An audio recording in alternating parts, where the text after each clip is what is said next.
Andrew Dobbin is originally from Bush Mills, but now lives in Oma, is how you say it? Okay, I needed to know. Oma, Northern Ireland. He moved there originally to look after a tire depot, spelled Tyre. He's very much a family man, married with 3 children. Oma is his base for his business. He's active in his community through his church connections. His work throughout Northern Ireland, ROI, and Great Britain. His scope of work has now extended globally due to the shift in society and is now working through online platforms. We'll be speaking on taking a risk is rewarding. Ladies and gentlemen, Andrew Dobbin.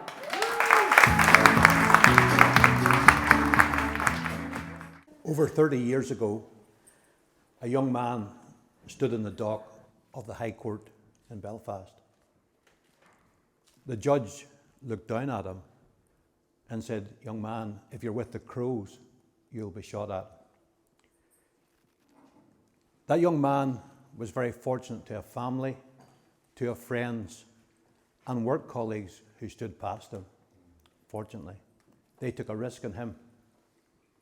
Many other people would have run at that time. Risk has 2 elements, they say: uncertainty and loss. Every single day we step out into risk, whether it's crossing the road or driving a car. Many times I don't believe I've taken major risks in life, but I've taken risks, small risks. I was very privileged to be the territory manager for ATS Euromaster, one of the largest multinational tyre companies in the UK. I managed a number of people, managed over £20 million worth of business those many years back. But one element of risk is always whenever you come to employ people. Never mind whenever you come to employ a 16-year-old who's just left school. You either have acquired someone who's a dud or someone who's actually going to be a star. One young man called Alistair, 16 years of age, loved by his customers, loved by his staff. It was fantastic. Great worker. But he couldn't read or write that well, but he had great hands for the job.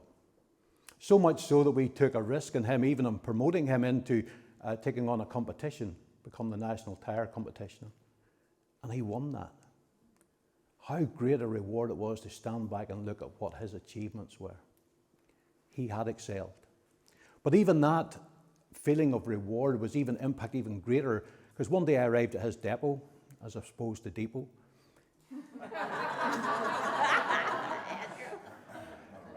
One of those days, he handed me a plaque. And on that plaque, it was thanking me for the effort I had put into him, as we all had helped him, coached him, and mentored him to become that person that he had become.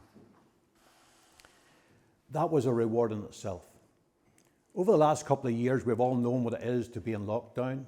We've all known what it is to be in front of a computer screen, to be stuck to there and never to move. And I wasn't one really for exercise, as you can see.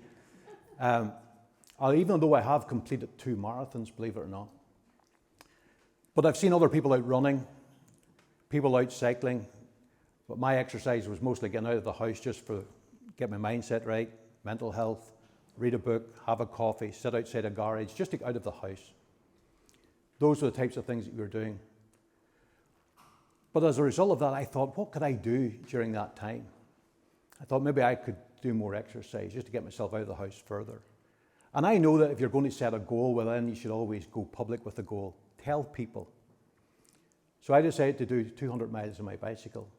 Now, before some of you people who are maybe good cyclists laugh at 200 miles, but 200 miles for me was a massive amount in 1 month. So I set a goal, I went public on Facebook. I then decided even to heighten that even further by thinking, well, I could give some money to charity or raise some money, so I decided to set a target of £200 for charity. It all became real one day when I had cycled 6 miles, stopped at a picnic area, on my phone, decided to do a live stream, tell people about it and ask for some donations. And I received my first donation. Oh my goodness, it was now real. But the first person, one of the first people who supported me was Alistair, the young man.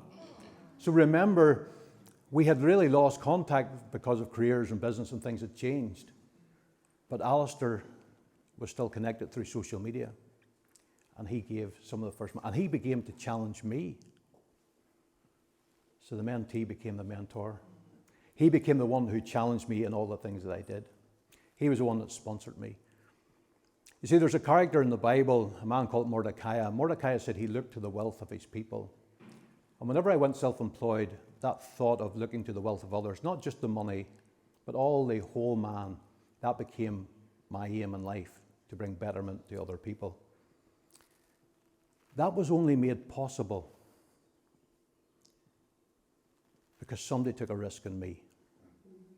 See, I was a young man who stood in the court in front of the judge. They had made an impact in my life, and it's my hope that then I can make an impact on other people's lives. We all have the little trophies in life, the things that we write down, all the wins, all the pictures. We have the plaques that people have given us, or the medal that we've wore through doing a 10K or a marathon. We have all those trophies. But the real reward is the person you become in the process.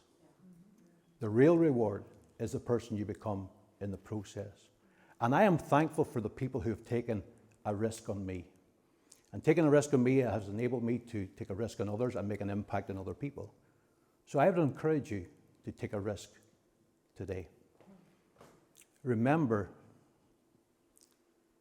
the real reward is the person you become in the process. Who or what are you going to take a risk on today? Remember, the real reward is the person you become in the process. Thank you.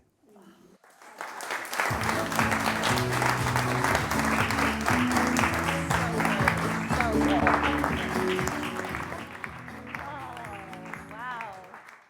This is going to be a great day, or what?